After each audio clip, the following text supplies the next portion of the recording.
Sister ابھی آپ جو بات کر رہی تھی کہ اگر اس طرح سے ہم وہ خواتین جو خدمت کرنا چاہتی ہیں ان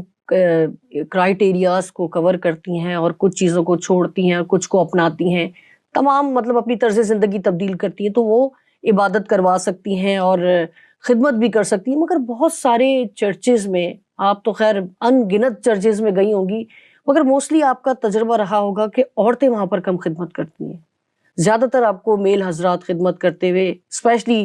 پاک شراکت دیتے ہوئے یا نکاح کرواتے ہوئے یا جنازہ پڑھواتے ہوئے، تو خدمت کرنے کے لیے تو بہت ساری خواتین چاہتی ہیں، اور شاید ایسی بہت سی ہوں گی، بلکہ یقیناً ہوں گی جنہوں نے ان کرائٹیریاز کو پورا کیا ہوگا. اس حوالے سے آپ کیا کہیں گی ان چرچز کے لیے یا ان خادم جو حضرات وہاں پر خدمت کر رہے ہیں، تو ان کے چرچ میں بھی ایسی ہوں گی خاتون جن کی خواتین؟ جی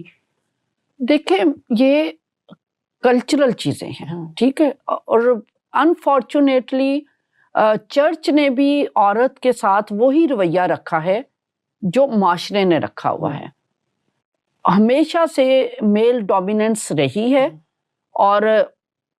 چرچ نے بھی وہی کچھ کیا ہے کہ ہم نے سمجھ لیا ہے کہ مرد راست باز ہیں اور عورت شاید راست باز نہیں ہے. تو کلچر جو معاشرے کا رجحان ہے، وہی رجحانات چرچ میں پائے جاتے ہیں.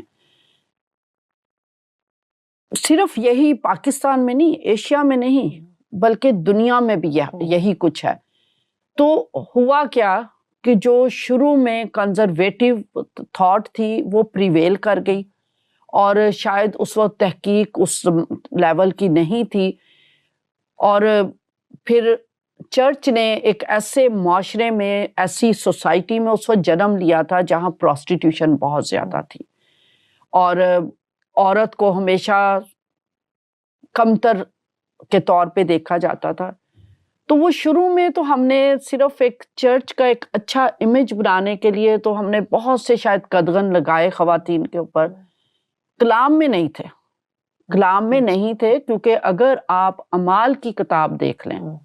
صرف میں جو اعمال کی کتاب جس کو رسولوں کے اعمال کہا جاتا ہے، یہ کلیسیا کے قیام کی کہانی ہے، کلیسیا کے وجود میں آنے کا بیان ہے، وہ ڈاکومنٹ ہے. اگر آپ اس کو ڈاکومنٹری بنائیں تو خواتین وہاں اتنی ایکٹیو نظر آتی ہیں،